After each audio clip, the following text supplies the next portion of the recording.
Oh, triple-faced soul, please sear his tongue and palms with a hot iron, so that he will not be able to fabricate lies and make false He looks so nice in vows. his style. Jesus Christ. Question. Are you an Avgin from Sigonia? It's him and his sister. Yes. Are you your clan's sole survivor? Oh, he doesn't have the light As a inside servant, you should not resist your master. Yet, you went and killed that man anyway. Perhaps you ought to represent yourself. I bet you won't send me to the gallows. Do you hate and wish to destroy this world with your own hands? Let's assume, just assuming now, that every time I roll the dice, there's a possibility of achieving this particular outcome. Oh my god. Then I would be quite happy to make that wager. Lord Almighty! I love his expression for the last little bit, but Jesus! I like the top comment. I'm so scared. Looks into your soul. Let him look into my soul. Oh my god. Okay, so first of all, we need to discuss. I'm not gay, but listen, first of all, this type of style they did here, this is so nice, but also, okay, listen to me. I'm gonna be theorizing here for a second, okay, Chad? I'm gonna be thinking about this. You know how we have it right here? We have like the harmony particle like right here on the side and everything. This is all like the harmony, everything here in the little side. A hot iron, we'll switch over so that he will not be able to fabricate. You see how this is right here, all the harmony stuff? And there's the like the black screen background. Hear me out, Chad. What if now listen to me closely. What if this is all happening? Like he has to go through his memories again? But this is happening in the whole black hole thing. This is where like he has to like see everything again, right? He has to experience it all over again to a certain extent, right? He has to view it back and everything to understand like all this stuff, right? Here we are. It might sound crazy, but listen to me. The harmony, oh my god. I love Aventurine so much. I love it too. No, he's not. Sunday slipped him some of that. Oh my god. But also this style, that's what I'm thinking. Because like this is all black here and everything. The only time we can think about that is like when that whole entire end scene of 2.1 happens. So like in my head, theoretically, it makes sense.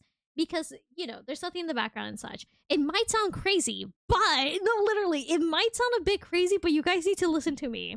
Aventurine, basically, it's kind of like watching his life flash before his eyes, but we do know he's not dead. In fact, it's kind of like more of a comatose state where, you know, he's not really dead, you know? I like the exact moment, cause listen, he has like the shine in his eye. You can see the little two pieces of shine in his eyes. And when you go through this, and you then see this scene right here, Yes. Are you your clan? you're of course gonna realize, oh shoot, this is probably like sole survivor. when he noticed, like, okay, the one person he had as a family member is now officially gone. And listen, when you think about it, you have to use a little bit of sense here, right? He lost the shine in his eyes, which represents he lost a lot of his childhood innocence. That's typically what it means, right? But it also means he probably ran back after his sister told him to run and don't look back. He probably ran back and witnessed the aftermath of that scene. Where he's, you know, it looks like he's looking down at everything. You can assume this is probably his younger self and everything. So talking with himself. I think most of the IPC... Well, okay. Let's talk about the IPC for 5 seconds, okay? A lot of people say, like, oh, the IPC is kind of sus. I don't think people realize this. The IPC is not inherently good, but not inherently bad. When you think about what happened to Aventurine and, like, the people in his clan and everything, they kind of just let them there to die. You have to think about this. They were there supposedly to try to help them, but yet they didn't, because most of them died. The IPC were just tax collectors? Well, no. As we learned in 2.1, the IPC was sent to his planet, and they were supposed to help them, but most of the population died because of them, because they weren't helping them out. So in reality, there's kind of that. To imply that they let... Yeah, basically, yeah. They basically let them die. because they didn't have really any resources available for them that they really needed. Capitalism is bad, basically you can view it as that. But the thing about the IPC, and the thing that's important to think about the IPC, you can kind of see it as a commentary about organizations, specifically organizations that are supposed to be doing inherently good, but yet are inherently failing the people they're supposed to be helping. It's kind of how do I say this?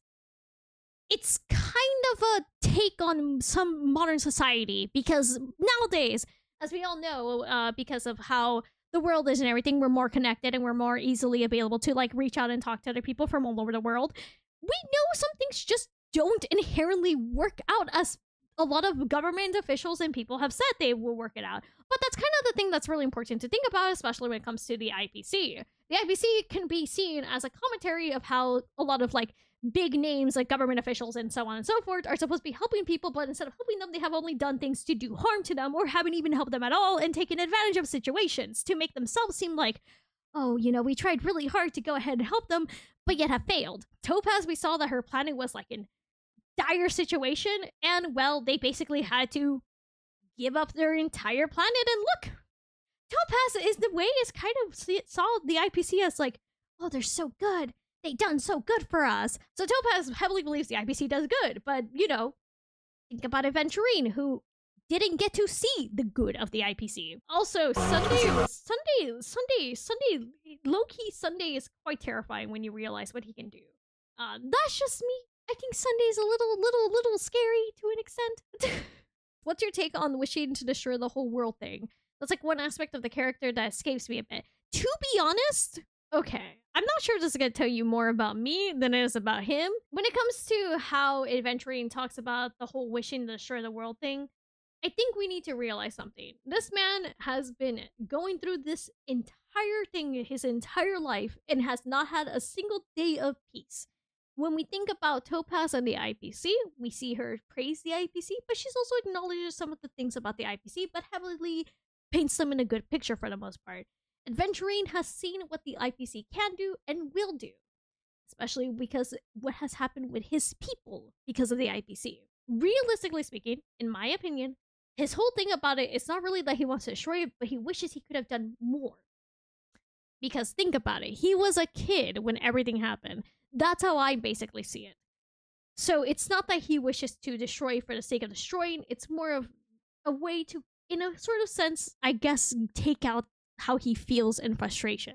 That's just how I interpret it. Of course, I also interpret it using like how I kind of see it. Retribution, kind of, yeah. Because like, for example, let's just be like this, right? Some people, when they go through a lot, can turn out to be pretty calm and stuff, right? But sometimes there's certain things that would just go ahead. Sometimes people just have a lot of anger, especially with things that constantly happen to them.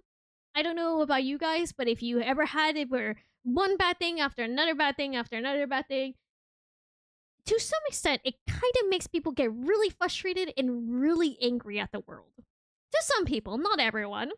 And for Aventurine, that is a valid emotion to be feeling because he literally hasn't had a single day of peace.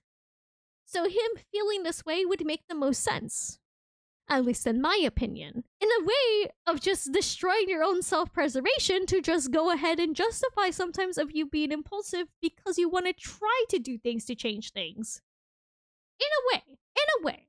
And ironically enough, because it's about just a little bit of self-destruction, it's the opposite of preservation. That is just how I view it. I could be wrong, but that's how I view it. Destroying his own world and taking the world with him. That's also true. You could see that it's very nihilistic worldview. Exactly. Doctor, oh my god.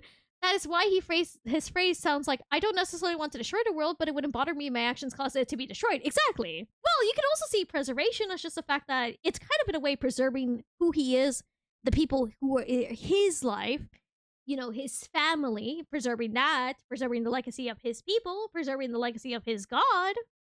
Just a lot of self-preservation too, but it also is a little tinker of irony of just, this man is anything but preserving himself.